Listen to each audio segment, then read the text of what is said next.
BPSC maker के इस नए एपिसोड में आप सभी का स्वागत है। आज की इस वीडियो में 25 जुलाई 2022 से संबंधित करंट अफेयर्स को शामिल किया गया है, जिसमें कि बिहार राष्ट्रीय अंतर्राष्ट्रीय सारे घटनाओं का समग्र विश्लेषण आपको प्रस्तुत किया जाएगा। इस श्रृंखला के सारे वीडियो बिहार में आयोजित होने वाले सभी प्रतियोगी परीक्षाओं की दृष्टिकोण से समान रूप से उपयोगी है। अगर आप बिहार में आयोजित होने वाले किसी भी प्रतियोगी परीक्षा की तैयारी में लगे हैं तो इस श्रृंखला को रेगुलर बेसिस पर फॉलो करें, निस्संदेह ही ये आपके लिए बहुत ज्यादा फायदेमंद होगा। अब यहाँ पर हम चलेंगे पिछले वीडियो के प्रश्न पे। ये प्रश्न हमने आपसे पिछले वीडियो में पूछा था। प्रश्न था कि हाल ही में किस राज्य ने नील गाय को पालतू पशुओं का दर्जा प्रदान किया है। तो इस प्रश्न की कंप्लीट जानकारी देते हुए मैंने आपको बताया था इसका राइट आंसर होगा बिहार सरकार ने भी हाल ही में इस पर शोध करने के लिए और साथ साथ नील गाय को संरक्षण देने के लिए इन्हें पालतू बनाए जाने का घोषणा किया है। ये सारी बातें हमने पिछले वीडियो में आपको बताया था। तो ऑप्शन नंबर बी यहाँ पर हमारा इस प्रश्न का राइट आंसर होगा। अब यहाँ पर हम चलेंगे आज के इस वीडियो के पहले प्रश्न पे, लेकिन उससे पहले आपको बता दूं कि 2021 का बिहार स्पेशल करंट अफेयर्स का एक वार्षिकांक पीडीएफ लॉन्च हुआ था। इसका लिंक इस वीडियो के डिस्क्रिप्शन में दिया गया है। इसमें पूरे 2021 के बिहार स्पेशल करंट अफेयर्स के प्रश्नों का संग्रह है। निसंदेह ही आपके एग्जाम के दृष्टिकोण से काफी ज्यादा लाभप्रद साबित हो सकता है। और इसके अतिरिक्त बीपीएससी मेकर ऐप पर जो एक ऑफर आया था, जो कि अब तक का सबसे धमाकेदार ऑफर था, इस ऑफर के तहत आपको बीपीएससी मेकर ऐप पर करंट अफेयर्स वाले कोर्स में 50% से अधिक का छूट प्रदान किया गया था। ये ऑफर केवल 500 छात्रों के लिए उपलब्ध था। लगभग 300 से अधिक छात्रों ने यहाँ पर एडमिशन कर चुका है, तो आप भी इसमें शामिल हो सकते हैं। ये ऑफर का अंतिम तिथि जो है ये 25 जुलाई 2022 मध्य रात्रि तक है। लगभग 200 यहाँ पर खाली है, तो इसमें आप शामिल हो सकते हैं। आप यहाँ पर देख सकते हैं इसके तहत क्या क्या चीजें आपको मिलने वाली सभी चीजों को यहाँ पर लिख दिया गया विस्तार से। ठीक है, तो आप लोग चाहे तो इसे पढ़ सकते हैं और इसमें जल्दी से जल्दी शामिल हो सकते हैं। चलिए अब यहाँ पर हम चलेंगे आज के इस वीडियो के पहले प्रश्न पे। आज के इस वीडियो का हमारा पहला और सबसे महत्वपूर्ण प्रश्न है कि बिहार में हर घर झंडा कार्यक्रम कब से कब तक चलाया जाएगा। ये घोषणा भी हाल ही में किया गया है और घोषणा के आधार पर बात करें सही उत्तर की तो इस प्रश्न का राइट आंसर होगा ऑप्शन नंबर बी, यानी कि 8 अगस्त से 15 अगस्त 2022 तक ये हर घर झंडा कार्यक्रम बिहार में चलाया जाएगा। दरअसल यहाँ पर विस्तृत जानकारी आपको दे दूं कि भारतीय ध्वज के प्रति लोगों में सम्मान बढ़ाने तथा राष्ट्रीयता की भावना में वृद्धि करने के लिए बिहार में अगस्त में हर घर झंडा अभियान चलाया जाएगा। इसकी घोषणा हाल ही में बिहार के उप मुख्यमंत्री रेणु देवी द्वारा की गई और ये अभियान 8 अगस्त से 15 अगस्त तक चलाया जाएगा। ये सारी बातें यहाँ से आप ध्यान रखेंगे कि भारतीय ध्वज के प्रति लोगों में सम्मान की भावना को बढ़ाने तथा राष्ट्रीयता की भावना को दर्शाने की दिशा में ये एक पहल है, जिसको लेकर अभी हाल ही में बिहार की उप मुख्यमंत्री रेणु देवी के द्वारा ये घोषणा किया गया। जो कि आपको ये ध्यान रखना, ये अवधि है 8 से 15 अगस्त 2022 तक और ये बिहार में कला और संस्कृति विभाग की अगुवाई में इसका आयोजन किया जाएगा। और साथ साथ यहाँ पर आपको ये भी ध्यान रखना है कि इसके लिए जीविका एवं सहकारिता विभाग के माध्यम से इन सारे झंडों का निर्माण कराया जाएगा। अब दरअसल यहाँ पर ये निर्देश कहाँ से मिला बिहार को ऐसी पहल करने का, तो ये भी आपको ध्यान रखना है। यहाँ पर मैंने लिखा है कि आजादी के अमृत महोत्सव के तहत केंद्र सरकार के मंत्रिमंडल सचिवालय द्वारा दिए गए दिशा निर्देशों तथा कार्य योजना के तहत बिहार में यह अभियान चला जाएगा, जिसके परिणाम स्वरूप ही अभी हाल ही में बिहार की उप मुख्यमंत्री रेणु देवी के द्वारा ये घोषणा किया गया। और घोषणा के आधार पर आपको ध्यान रखना है कि 8 से लेकर के 15 अगस्त यानी कि इस सप्ताह के दौरान यहाँ पर झंडा कार्यक्रम का आयोजन किया जाएगा, हर घर झंडा कार्यक्रम। तो ये सारी बातें यहाँ से आप ध्यान रखेंगे। वर्तमान समय की बात करें तो वर्तमान में बिहार में 2 उप मुख्यमंत्री हैं, एक है तारकिशोर प्रसाद और एक है रेणु देवी। रेणु देवी के बारे में ध्यान रखिए, इन्हीं के द्वारा भी हाल ही में ये घोषणा किया गया है। जबकि तारकिशोर प्रसाद की बात करें तो तारकिशोर प्रसाद उप मुख्यमंत्री सह वित्त मंत्री भी हैं वर्तमान समय में। चलेंगे अगले हम यहाँ पर दूसरे प्रश्न पे। ये दूसरा प्रश्न है कि हाल ही में हैदराबाद में आयोजित राष्ट्रीय सब जूनियर पावर लिफ्टिंग प्रतियोगिता में बिहार के किस खिलाड़ी ने 3 कांस्य पदक जीता है। तो राइट आंसर होगा हमारा ऑप्शन नंबर सी, यानी कि कीर्ति राज सिंह। आपको विस्तार से बता दूं कि हाल ही में हैदराबाद में आयोजित राष्ट्रीय सब जूनियर पावर लिफ्टिंग प्रतियोगिता में बिहार के पटना की कीर्ति राज सिंह ने शानदार प्रदर्शन करते हुए इस प्रतियोगिता में 3 कांस्य पदक जीते हैं। तो आपको ध्यान रखना, कीर्ति राज सिंह ने शानदार प्रदर्शन करते हैं, देखिए प्रदर्शन शब्द छूट गया, आप लोग ऐड कर लेंगे। तो शानदार प्रदर्शन करते हुए इस प्रतियोगिता में उन्होंने 3 कांस्य पदक अपने नाम किया है। आप यहाँ पर कीर्तिराज सिंह को इस इमेज में भी देख सकते हैं। दरअसल यहाँ पर आपको ये ध्यान रखना है कि ये जो प्रतियोगिता आयोजित हुई थी ये हैदराबाद में आयोजित हुई थी, और कीर्तिराज सिंह की बात करें तो ये बिहार की राजधानी पटना से संबंधित है। और इस जीत के साथ ही नवंबर 2022 में न्यूजीलैंड में होने वाले सब junior power lifting Commonwealth game में उनका चयन हो गया है। इससे मतलब कह सकते हैं क्वालिफिकेशन के साथ इस जीत के साथ ही उनका चयन हो गया, जो कि नवंबर 2022 में न्यूजीलैंड में ये सब junior power lifting Commonwealth game आयोजित होगा। और यहाँ पे बात करें इस प्रतियोगिता की जो कि हैदराबाद में आयोजित हुआ था, तो उन्होंने 57 किग्रा भार वर्ग में यह खिताब अपने नाम किया है, जो कि आपको ध्यान रखना 3 कांस्य पदक इन्होंने अपने नाम किया है। यहाँ पर अगले पॉइंट में हमने चर्चा किया है बिहार के दृष्टिकोण से, तो 35वीं सब जूनियर, सीनियर और masters Bihar power lifting championship का उद्घाटन अभी हाल ही में हुआ था, और इसका उद्घाटन पटना की मेयर सीता साहू द्वारा किया गया। पावर लिफ्टिंग की बात यहाँ पर आई थी, तो इस वजह से हमने इस पॉइंट को यहाँ पर शामिल किया है। बिहार के दृष्टिकोण से भी आपको ये याद रखना है कि 35वां संस्करण इसका अभी हाल ही में कह सकते हैं शुरू हुआ है, जिसका उद्घाटन अभी हाल ही में पटना की मेयर सीता साहू के द्वारा किया गया। अगला होगा यहाँ पर हमारा तीसरा प्रश्न, लेकिन उससे पहले हम लोग चर्चा कर रहे हैं बिहार से संबंधित प्रश्नों की। तो बिहार से जुड़े हुए कुछ बेसिक से फैक्ट है, आप चाहें तो यहाँ पर इसे देख सकते हैं, रिवाइज कर सकते हैं।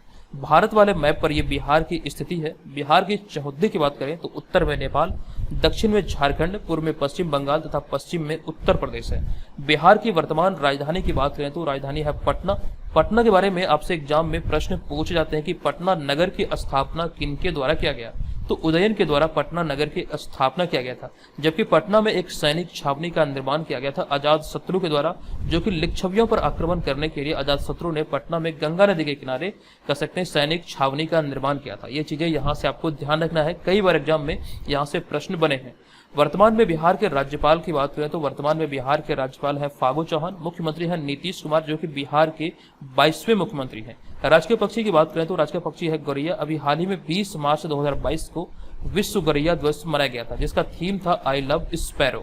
राजकीय पशु की बात करें तो राजकीय पशु बिहार का बैल है। राजकीय वृक्ष है पीपल। राजकीय फूल है गेंदा, गेंदा अर्थात मैरीगोल्ड। राजकीय पुष्प को लेकर के कई बार आप लोगों के मन में कंफ्यूजन होता है, कंफ्यूजन ना हो आप यहाँ से ध्यान रखिए कि राजकीय फूल अर्थात राजकीय फ्लावर जो है बिहार का वो है गेंदा। और बिहार का जनसंख्या घनत्व है 1106 अर्थात 1106 व्यक्ति प्रति वर्ग किलोमीटर। ये जो आंकड़े आप यहाँ पर देख रहे हैं ये 2011 की जनगणना के आधार पर यहाँ पर शामिल किया गया है। बिहार के क्षेत्रफल की बात किया जाए तो क्षेत्रफल है 94,163 वर्ग किलोमीटर। एक बात यहाँ पर यह जान के वर्ष 2000 में जब 15 नवंबर 2000 ईस्वी को झारखंड राज्य का बंटवारा हुआ था बिहार से, तो उस समय झारखंड राज्य का जो गठन हुआ था संपूर्ण भूभाग का 46% जमीन के साथ, यानी कि 46% भूभाग के साथ झारखंड राज्य गठित हुआ था। और बिहार के क्षेत्र में जो भूमि रही थी ये कुल मिलाकर 54% जो भूभाग था ये बिहार के क्षेत्र में रहा था। तो ये भी चीजें यहाँ से ध्यान रखिए। और झारखंड की बात यह तो झारखंड के पहले मुख्यमंत्री थे बाबूलाल मरांडी, जबकि बिहार के दृष्टिकोण से देखें तो बिहार के पहले मुख्यमंत्री थे डॉक्टर श्री कृष्ण सिंह। बिहार की राजभाषा की बात करें तो बिहार की प्रथम राजभाषा हिंदी तथा द्वितीय राजभाषा उर्दू है। बिहार की लंबाई 345 किलोमीटर तथा चौड़ाई 483 किलोमीटर है। बिहार में विधान परिषद की 75 सीटें, विधानसभा की 243 सीटें, राज्यसभा की 16 और लोकसभा की 40 सीटें निर्धारित हैं। बिहार के प्रमुख लोक नृत्य की बात करें तो जाट, जाटिन, कजारी, पनवरिया और विदेशिया यहाँ की प्रमुख लोक नृत्य है। और जो आप यहाँ पर इस इमेज में देख रहे हैं दो स्वास्तिक के बीच में बोधि वृक्ष, ये बिहार का राजकीय चिन्ह है। ये थोड़ा सा यूनिक प्रश्न है आपके एग्जाम में, खास करके बीपीएससी एग्जाम में जहां पर 5 विकल्प के साथ प्रश्न पूछे जा सकते हैं, तो विकल्पों में आपको ये उलझाया जा सकता है। तो नोट कीजिएगा कि दो स्वास्तिक के बीच में बोधि वृक्ष ही बिहार का राजकीय चिन्ह है। हम चलेंगे अगले प्रश्न पे। अगला होगा तीसरा प्रश्न। ये प्रश्न की हाल ही में अर्थात जुलाई 2022 में किस शहर में भारत बांग्लादेश सीमा वार्ता आयोजित हुई है, जो कि अभी वर्तमान समय की बात करें तो वर्तमान में प्रत्येक वर्ष ये सीमा वार्ता सम्मेलन जो आयोजित होता है ये 2 बार आयोजित होता है। हालांकि पहले शुरुआती चरण में ये 1 बार ही आयोजित होता आया है। अब यहाँ पे इस प्रश्न के राइट आंसर की बात है, अभी जुलाई 2022 में जो आयोजित हुआ ये ढाका में हुआ। बांग्लादेश की जो राजधानी है ढाका, यहीं पर एक वार्ता आयोजित हुआ है भारत और बांग्लादेश के बीच। आपको जानकारी दे दूं कि भारत और बांग्लादेश के बीच उच्च स्तरीय सीमा वार्ता ढाका में आयोजित किया गया। और एक महत्वपूर्ण पॉइंट यहाँ पर यह है कि यह इस वार्ता का 52वां संस्करण था, जो प्रत्येक 6 माह पर यह आयोजित होता है, यानी कि वर्ष में ये 2 बार आयोजित हुआ है। इस संस्करण की बात करें तो इस वर्ष जो 2022 में जुलाई में आयोजित हुआ ये 52वां संस्करण था। और इस सम्मेलन में भारतीय प्रतिनिधि मंडल का नेतृत्व सीमा सुरक्षा बल के महानिदेशक पंकज सिंह द्वारा किया गया। हालांकि यह वार्ता 1975 से 1992 तक साल में 1 बार ही होती आई है, लेकिन 1993 से यह साल में 2 बार आयोजित होने लगी। तो ये यहाँ से ध्यान रखिए 1975 से 1992 तक ये साल में एक बार ही आयोजित होती रही थी, लेकिन 1993 के बाद से अब ये प्रत्येक वर्ष साल में 2 बार आयोजित होता है। इस प्रकार से यहाँ पर आप कह सकते हैं ये प्रत्येक 6 माह पर ये आयोजित होता है। तो ऐसे में भी हाल ही में इसका 52वां संस्करण बांग्लादेश की राजधानी ढाका में आयोजित हुआ। अब यहाँ पे हमारा अगला पॉइंट है कि इसके तहत एक साल में एक बार नई दिल्ली और एक बार ढाका में यह वार्ता आयोजित होती है, यानी कि दोनों देशों की जो राजधानी है यहाँ पर प्रत्येक 6 माह के अंतराल पर यह वार्ता आयोजित होती है। तो इन सारे पॉइंट को आपको अपनी कॉपी में नोट करना है। दोस्तों, अगर आपको लगे कि इस श्रृंखला के वीडियो आपके लिए हेल्पफुल हो रहे तो प्लीज वीडियो को लाइक करें और चैनल को सब्सक्राइब करके हमें जरूर सपोर्ट करें। अब यहाँ पर हम आज के इस वीडियो के चौथे प्रश्न पे, ये प्रश्न की हाल ही में मणिपुर के राज्यपाल एल गणेशन को किस राज्य के राज्यपाल का अतिरिक्त प्रभार सौंपा गया है? तो इस प्रश्न का हमारा राइट आंसर होगा पड़ोसी राज्य पश्चिम बंगाल के राज्यपाल का अतिरिक्त प्रभार अभी हाल ही में मणिपुर के राज्यपाल एल गणेशन को सौंपा गया है। अब यहाँ पर विस्तृत जानकारी हमने शामिल किया है। आपको जानकारी दे दूं कि हाल ही में मणिपुर के राज्यपाल जो कि मौजूदा राज्यपाल एल गणेशन है, तो इनको पश्चिम बंगाल के नए राज्यपाल के रूप में अतिरिक्त प्रभार सौंपा गया है। इन्हें आप यहाँ पर इस इमेज में भी देख सकते हैं। दरअसल आपको यहाँ पर यह ध्यान रखना कि राजभवन में आयोजित समारोह में कलकत्ता हाईकोर्ट के मुख्य न्यायाधीश प्रकाश श्रीवास्तव ने उन्हें पद एवं गोपनीयता की शपथ दिलाई। ये जानकारी यहाँ से आपको ध्यान रखना है। अब इन्हें ये क्यों अतिरिक्त प्रभार दिया गया पश्चिम बंगाल के राज्यपाल के रूप में? दरअसल यहाँ पर आपको एक स्टोरी याद रखना है कि दरअसल हाल ही में भाजपा ने मौजूदा राज्यपाल जगदीप धनखड़ को उपराष्ट्रपति पद के लिए चुनाव में राष्ट्रीय जनतांत्रिक गठबंधन की एनडीए का प्रत्याशी घोषित किया है, और फिर जिसके बाद मौजूदा राज्यपाल जगदीप धनखड़ ने अपने पद से इस्तीफा दे दिया था। तो ये सारी जानकारी यहाँ से ध्यान रखिए। इस्तीफा देने के बाद ये पद रिक्त हो गया था, जिसके बाद अभी हाल ही में मणिपुर के जो मौजूदा राज्यपाल थे एल गणेशन, या फिर जो मौजूदा राज्यपाल है एल गणेशन, उन्हें अभी हाल ही में पश्चिम बंगाल का अतिरिक्त प्रभार सौंपा गया है राज्यपाल के रूप में। तो ये सारी बातें यहाँ से आपको ध्यान रखना। अभी हाल ही में एक जानकारी हमने आपको ये भी दिया था कि हाल ही में भारत की 15वीं जो राष्ट्रपति बनी है द्रौपदी मुर्मू बनी है, और यहाँ पर इनसे संबंधित जानकारी हमने आपको देते हुए बताया था कि ये स्वतंत्र भारत की पहली आदिवासी महिला राष्ट्रपति है, और साथ ही साथ इससे संबंधित हमने एक वीडियो भी चैनल पर अपलोड किया था। आप यहाँ पर ऊपर आई बटन पर क्लिक करके इस वीडियो को देख सकते हैं, संपूर्ण जानकारी इसमें आपको मिल जाएगा। यहाँ पर हमने जो भी एग्जाम के दृष्टिकोण से महत्वपूर्ण चीजें हैं, महत्वपूर्ण तथ्य हैं, उन्हें हमने यहाँ पर शामिल किया, और साथ ही साथ टॉप 50 प्रश्नों को शामिल किया है जो कि राष्ट्रपति से संबंधित आपके एग्जाम में पूछे जाते हैं। इस वीडियो को देखने के बाद आपका एक प्रश्न यहाँ पर निसंदेह ही आपके एग्जाम में जरूर बनेगा, क्योंकि प्रत्येक एग्जाम में देखा जाता है कि राष्ट्रपति से संबंधित एक प्रश्न एग्जाम में अक्सर पूछा जाता है। तो इस वीडियो को देखिए, यहाँ से आपको बहुत ज्यादा फायदा होने वाला है। अब यहाँ पर हम चलेंगे आज के इस वीडियो के अगले 5वें प्रश्न पे। ये 5वां प्रश्न है कि हाल ही में द्रौपदी मुर्मू भारत की 15वीं राष्ट्रपति बनी है। बताएं कि उन्होंने निम्न में से किस राज्य के नवे राज्यपाल के रूप में अपनी सेवा दी थी? बहुत इंपॉर्टेंट प्रश्न है, और इस प्रश्न की भी जानकारी हमने उस वीडियो में दिया है जहां पर द्रौपदी मुर्मू के बारे में हमने विस्तार से बताया है। अगर आपने उस वीडियो को देखा होगा तो इसका आपको राइट आंसर याद होगा। नवे राज्यपाल के रूप में उन्होंने अपनी सेवा दी है झारखंड में। ऑप्शन नंबर बी यहाँ पर इस प्रश्न का राइट आंसर होगा। विस्तृत जानकारी आप देख सकते हैं कि राष्ट्रीय जनतांत्रिक गठबंधन यानी कि एनडीए की ओर से राष्ट्रपति पद की उम्मीदवार द्रौपदी मुर्मू ने राष्ट्रपति का चुनाव जीत लिया है, और इस जीत के साथ ही उन्होंने भारतीय राजनीति के इतिहास में पहली आदिवासी महिला राष्ट्रपति के तौर पर अपना नाम दर्ज करवा लिया है। इस फैक्ट के माध्यम से आप यहाँ पर याद रखेंगे कि जो द्रौपदी मुर्मू अभी हाल ही में भारत की 15वीं राष्ट्रपति बनी है, तो वे आदिवासी महिला के तौर पर भारत में पहली बार इस पद पर पहुंची है। साथ ही साथ आपको ये भी ध्यान रखना कि सेना के सर्वोच्च कमांडर के पद पर पहुंचने वाली ये पहली भारतीय महिला है जो कि आदिवासी क्षेत्र से यानी कि आदिवासी समुदाय से बिलोंग करती है। प्रतिभा देवी सिंह पाटिल इससे पहले भारत की पहली महिला राष्ट्रपति बनी थी, जो कि भारत की 12वीं राष्ट्रपति थी। इसके बाद अगर महिलाओं की श्रेणी से देखें यानी कि महिलाओं के दृष्टिकोण से देखें तो ये ऐसी दूसरी महिला है जो कि भारत की राष्ट्रपति बनी है, लेकिन आदिवासी समुदाय के दृष्टिकोण से देखें तो ये पहली महिला आदिवासी राष्ट्रपति बनी है। तो ये सारी चीजें यहाँ से आपको ध्यान रखना है, क्योंकि प्रश्न में आपसे पूछा गया था कि वे नवे राज्यपाल के रूप में किस राज्य में अपनी सेवा दी थी। तो आपको ध्यान रखना है कि उन्होंने 2015 से 2021 तक झारखंड की नवी राज्यपाल के रूप में कार्य किया था। बहुत इंपॉर्टेंट है ये वाला पॉइंट, एग्जाम में पूछे जा सकते हैं। इसके अतिरिक्त 6 मार्च 2000 से 6 अगस्त 2002 तक वाणिज्य और परिवहन के लिए स्वतंत्र प्रभार के साथ राज्य मंत्री के रूप में भी उन्होंने कार्य किया था। तो ये सारी जानकारी आपको विस्तार से द्रौपदी मुर्मू वाले इस वीडियो में दिया गया, आप लोग इस वीडियो को जरूर देख लीजिएगा। चलिए बढ़ते हैं अगले 6ठे प्रश्न पे। ये प्रश्न की हाल ही में किसके द्वारा पूर्वोत्तर भारत में अपना पहला पर्वत युद्ध प्रशिक्षण केंद्र बनाया गया है? तो अभी हाल ही में जो केंद्र बनाया गया है इसकी स्थापना किया गया ITBP के द्वारा, यानी कि इंडो तिब्बत सीमा पुलिस के द्वारा इसकी स्थापना किया गया है। आपको जानकारी दे दूं कि भारत तिब्बत सीमा पुलिस यानी कि ITBP ने पूर्वोत्तर भारत में अपना पहला पर्वत युद्ध प्रशिक्षण केंद्र बनाया है। अब यहाँ पर इनसे संबंधित कई सारे फैक्ट है जो कि आपको याद रखना है। दरअसल यह प्रशिक्षण केंद्र उत्तर पूर्व में सिक्किम के डोमबांग पहाड़ पर बनाया गया। इस पहाड़ का नाम देने के डोमबांग पहाड़ पर इसका निर्माण किया गया है और पूरे भारत में ऐसा यह दूसरा केंद्र है। हालांकि इससे पहले केंद्र की बात करें तो इससे पहले उत्तराखंड के जोशीमठ में इसी तरह का प्रशिक्षण केंद्र 1973-74 में स्थापित किया गया था। लेकिन वर्तमान समय के दृष्टिकोण से देखें तो ये सिक्किम के डोमबांग पहाड़ पर इसका निर्माण किया गया है। ये दूसरा इस तरह का केंद्र है भारत में। और यहाँ पर आपको ये ध्यान रखना, अर्थात अब तक पहाड़ी पर लड़ाई के प्रशिक्षण के लिए यह भारत का एकमात्र केंद्र था। कौन? जो कि उत्तराखंड के जोशीमठ में स्थापित है, जिसकी स्थापना 1973-74 में हुई थी। अब यहाँ पर देखिए बात है भारत तिब्बत सीमा पुलिस यानी कि ITBP की। तो ITBP की जो स्थापना हुई थी ये वर्ष 1962 में हुई थी और साथ ही साथ वर्तमान में इसके जो प्रमुख है ये संजय अरोड़ा है। तो ये सारी जानकारी नोट कर लीजिए। अब चलेंगे अगले 7वें प्रश्न पे। ये 7वां प्रश्न की हाल ही में आई एक रिपोर्ट के अनुसार इंटरनेट स्पीड के मामले में भारत कौन से स्थान पर पहुंच गया है? इस प्रश्न का हमारा राइट आंसर होगा इंटरनेट स्पीड के मामले में भारत अभी हाल ही में जो रिपोर्ट जारी हुई, इस रिपोर्ट के आधार पर 118वें स्थान पर पहुंच गया। 3 अंकों की इसमें गिरावट आई है जो कि आप यहां पर देख सकते हैं। आपको जानकारी दे दूं कि हाल ही में आई एक रिपोर्ट के अनुसार भारत मोबाइल इंटरनेट की औसत गति के मामले में वैश्विक सूची में 3 स्थान फिसलकर 115वें से 118वें स्थान पर आ गया है। ये नोट कीजिएगा, 3 अंकों की या फिर 3 स्थानों की इसमें गिरावट आई है, जिसके बाद आपको ध्यान रखना है 115 से फिसलकर भारत 118वें स्थान पर पहुंच गया है। लेकिन वहीं पर एक अलग कैटेगरी की बात करें यानी कि फिक्स ब्रॉडबैंड की बात करें तो इस श्रेणी में भारत को 72वें स्थान मिला है।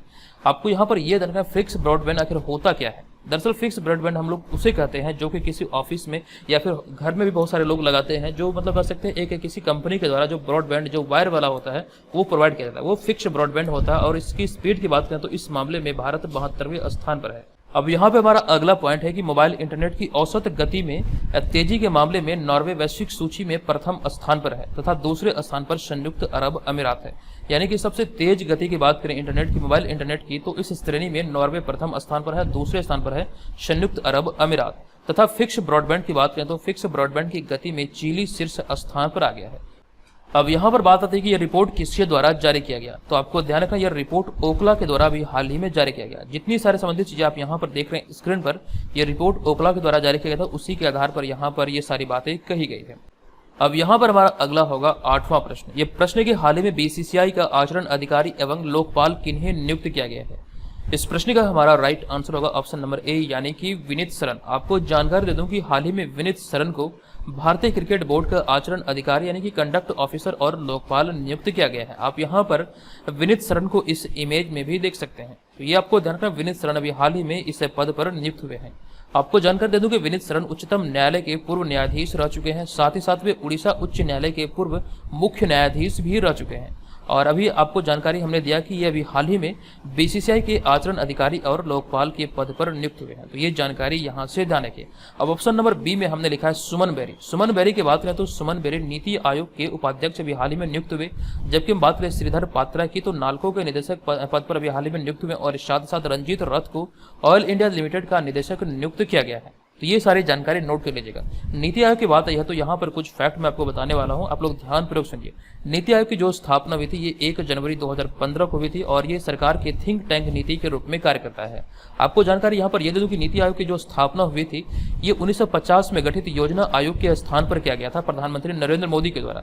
जिस प्रकार से योजना आयोग के जो अध्यक्ष होते थे प्रधानमंत्री होते थे, उसी प्रकार से नीति आयोग में भी नीति आयोग के जो अध्यक्ष होते हैं भारत के प्रधानमंत्री होते हैं। और सबसे इंपॉर्टेंट पॉइंट ये भी है कि नीति आयोग में नीति का फुल फॉर्म क्या होता है। तो नीति आयोग में नीति का फुल फॉर्म होता है national institute for transforming India. तो ये सारी जानकारी को आपको याद रखना है, नोट कर लीजिए। नोट नहीं कर सकते बीपीएससी मेकर ऐप पर ये तमाम सुविधाएं उपलब्ध है। आप वहां पर जाकर के सारे मटेरियल को हमारे प्राप्त कर सकते हैं। जो भी मटेरियल लेटेस्ट लॉन्च होता है सभी के सभी आप बीपीएससी मेकर ऐप के थ्रू प्राप्त कर सकते हैं। सारे कंटेंट आपको वहीं पर एक साथ मिल जाएंगे। और अभी हाल ही में करंट अफेयर्स वाले कोर्स में एक ऑफर भी चल रहा है जहां पर आपको 50% से अधिक का डिस्काउंट मिल रहा है। तो जो लोग भी इसे ज्वाइन करने इच्छुक हैं जरूर ज्वाइन कीजिए। ये केवल और केवल 89 रुपये में आपके लिए उपलब्ध है। ये ऑफर आज रात समाप्त हो रहा है, तो जो लोग इच्छुक हैं इसे ज्वाइन कर सकते हैं। चलिए अब यहाँ पर आगे बढ़ेंगे, लेकिन उससे पहले ये भी बता दूं कि बीपीएससी और बिहार एसएससी सीजीएल एग्जाम के लिए जो ऑनलाइन टेस्ट सीरीज चल रहा है, आप लोग इसे भी ज्वाइन कर सकते हैं, जो कि आपकी तैयारी का सही तरीके से आकलन करेगा, आपकी एग्जाम में आपकी कॉन्फिडेंस को बिल्ड करेगा और आप यहाँ पर बेहतर चीज़ों को सीख पाएंगे। इसके तहत आपको करंट अफेयर्स भी मिलेगा और साथ साथ जो भी चीज़ आप यहाँ पर स्क्रीन पर देख रही है, तमाम चीज़ आपको इस कोर्स के तहत बीपीएससी मेकर ऐप पर प्रोवाइड किया जाता है। तो बहुत सारे लोग इसे ज्वाइन कर चुके हैं, आप भी प्ले स्टोर से बीपीएससी मेकर ऐप को डाउनलोड करके इसमें शामिल हो सकते हैं। हम चलेंगे आज के इस वीडियो के अगले 9वें प्रश्न पे। ये 9वां प्रश्न है कि हाल ही में भारत का कौन सा पोर्ट भारत का पहला 100% यानी कि 100% लैंडलॉर्ड मॉडल वाला पहला प्रमुख बंदरगाह बन गया है? तो इस प्रश्न का हमारा राइट आंसर होगा ऑप्शन नंबर बी, यानी कि जवाहरलाल नेहरू पोर्ट। आपको विस्तृत जानकारी दे दूं कि Jawaharlal Nehru port 100% landlord model port बनने वाला देश का पहला प्रमुख बंदरगाह बन गया है और इस मॉडल में सार्वजनिक रूप से शासित बंदरगाह प्राधिकरण एक नियामक निकाय और एक लैंडलॉर्ड के रूप में कार्य करता है, जबकि निजी कंपनियां बंदरगाह का संचालन करती है, जिसमें कि मुख्य रूप से कार्गो हैंडलिंग गतिविधियां शामिल होती है। तो इस तरह से आपको यहाँ पर ये याद रखना है कि अभी हाल ही में जवाहरलाल नेहरू पोर्ट जो है ये 100% लैंडलॉर्ड मॉडल पर आधारित ये देश का पहला प्रमुख बंदरगाह बन गया है। अब यहाँ पर आगे हम बात करें लैंडलॉर्ड मॉडल की, तो इस मॉडल में बंदरगाह प्राधिकरण बंदरगाह का स्वामित्व अपने पास रखता है।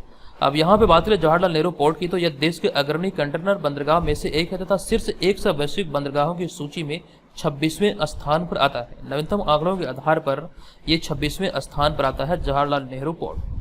चलिए बढ़ेंगे अगले 10वें प्रश्न पे। ये 10वां प्रश्न है कि हाल ही में जारी फोर्ब्स की सूची के अनुसार दुनिया की सबसे अमीर व्यक्तियों की सूची में सबसे शीर्ष पर कौन है? ये रिपोर्ट जुलाई 2022 में जारी किया गया। हालांकि ये रिपोर्ट में उतार चढ़ाव होते रहता है। तो जुलाई 2022 में आई रिपोर्ट के आधार पर बात करें तो सबसे शीर्ष स्थान पर है एलन मस्क, जो कि पहले से भी एलन मस्क पहले स्थान पर थे।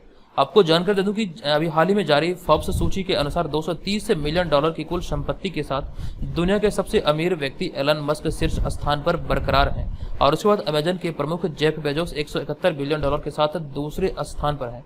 ये जानकारी यहाँ से ध्यान रखिए। जबकि इस सूची में टॉप 10 में बात करें तो अमीर व्यक्तियों की इस टॉप 10 सूची में भारत के एक नाम भी शामिल है, जिसमें कि 90.7 बिलियन डॉलर के साथ मुकेश अंबानी 10वें स्थान पर है। तो ये सारी चीज़ों को यहाँ से नोट कीजिए। आंकड़े वाले प्रश्न हैं, एग्जाम में पूछे जा सकते हैं, लेकिन जो मोस्ट इंपॉर्टेंट आपको ये याद रखना है कि रिपोर्ट जो आई थी ये जुलाई 2022 में आई थी। आपके एग्जाम में रिपोर्ट के आधार पर भी प्रश्न आपसे एग्जाम में पूछा जा सकता है, तो नोट कीजिएगा, रिपोर्ट को याद रखिएगा। अगला होगा हमारा यहाँ पर 11वां प्रश्न। ये प्रश्न के हाल ही में 13वीं पीटर्सबर्ग जलवायु वार्ता कहाँ आयोजित की गई है? इंपॉर्टेंट प्रश्न है, ये 13वां संस्करण कहाँ आयोजित हुआ है? तो राइट आंसर होगा ऑप्शन नंबर डी, यानी कि अभी हाल ही में ये बर्लिन में आयोजित हुआ है। आपको जानकारी दे दूं कि 13वीं पीटर्सबर्ग जलवायु वार्ता हाल ही में बर्लिन में शुरू किया गया है। ये जानकारी ध्यान रखिए, अभी हाल ही में बर्लिन में इसकी शुरुआत हुई है और ये 2 दिवसीय वार्ता थी, जिसकी अध्यक्षता जो किया गया जर्मनी और मिस्र द्वारा संयुक्त रूप से इस बैठक की अध्यक्षता किया गया। अगले पॉइंट में बात करें पीटर्सबर्ग वार्ता की, तो इसकी शुरुआत वर्ष 2010 में की गई थी, जो कि मंत्रियों के लिए राजनीतिक सहमति बनाने के लिए एक मंच के रूप में कार्य कर रहा है 2010 से। इसकी स्थापना वर्ष जो है ये 2010 है। यहाँ पर बात यह है मिस्र की, क्योंकि मिस्र के द्वारा यहाँ पर मिस्र और जर्मनी के द्वारा इसकी अध्यक्षता किया गया है। तो मिस्र के बारे में हमने मोस्ट इंपोर्टेंट एक पॉइंट को शामिल किया है कि मिस्र को ही वर्ष 2023 में COP27 जलवायु परिवर्तन शिखर सम्मेलन के लिए इसकी मेजबानी सौंपी गई है। तो नोट कीजिएगा, COP27 जलवायु परिवर्तन सम्मेलन का जो अध्यक्षता होगा ये मिस्र की कह सकते हैं मेजबानी में होगा, जो कि आपको ध्यान रखना ये इजिप्ट में आयोजित होगा। अगला होगा हमारा यहाँ पर 12वां प्रश्न। ये प्रश्न के हाल ही में किस राज्य के मुख्यमंत्री द्वारा उदीयमान खिलाड़ी उन्नयन योजना शुरू की गई है? तो उदीयमान खिलाड़ी उन्नयन योजना की शुरुआत अभी हाल ही में उत्तराखंड सरकार के द्वारा किया गया। हाल ही में उत्तराखंड सरकार द्वारा मुख्यमंत्री उदीयमान खिलाड़ी उन्नयन योजना की शुरुआत की गई और इसके तहत जिलों में प्रत्येक जिलों में 150 बालकों एवं 150 बालिकाओं का चयन किया जाएगा तथा उन्हें 1500 रुपये छात्रवृत्ति प्रदान की जाएगी। अब यहाँ पे चयन प्रक्रिया की बात करें तो यह चयन खेल के आधार पर किया जाएगा, जिसमें 8 से 14 वर्ष तक के आयु वर्ग के बच्चे का चयन किया जाएगा। ये सारी जानकारी यहाँ से आपको देने का। अभी हाल ही में इसकी घोषणा किया गया उत्तराखंड सरकार के द्वारा। उत्तराखंड के जो 12वें मुख्यमंत्री अभी हाल में बने थे मई 2022 में, ये पुष्कर सिंह धामी बने थे। ये जानकारी यहाँ से ध्यान रखिए। और उत्तराखंड के बारे में हमने आपको जानकारी ये भी दिया था कि नई राष्ट्रीय शिक्षा नीति 2020 को लागू करने वाला जो प्राथमिक शिक्षा में ये लागू किया गया है, ये पहला राज्य बना है उत्तराखंड। तो ये सारी जानकारी यहाँ से हमने विस्तार पूर्वक आपको दे दिया है। अब यहाँ पर हम चलेंगे आज की इस वीडियो के प्रश्न की ओर। तो आज की इस वीडियो का हमारा प्रश्न है कि हाल ही में कहाँ जनगणना डेटा वर्क स्टेशन का उद्घाटन किया गया? कंप्लीट जानकारी यहाँ से हमने आपको दिया था। बताएं इस प्रश्न का राइट आंसर क्या होगा। तो दोस्तों आज की इस वीडियो में इतना ही। ये वीडियो आपको कैसा लगा कृपया आप लोग कमेंट करके जरूर बताएं। अगर आपको लगे कि ये वीडियो आपके लिए हेल्पफुल रहा तो प्लीज वीडियो को लाइक करें और चैनल को सब्सक्राइब करके हमें जरूर सपोर्ट करें। चलिए मिलेंगे नेक्स्ट वीडियो में, तब तक के लिए धन्यवाद। जय हिंद।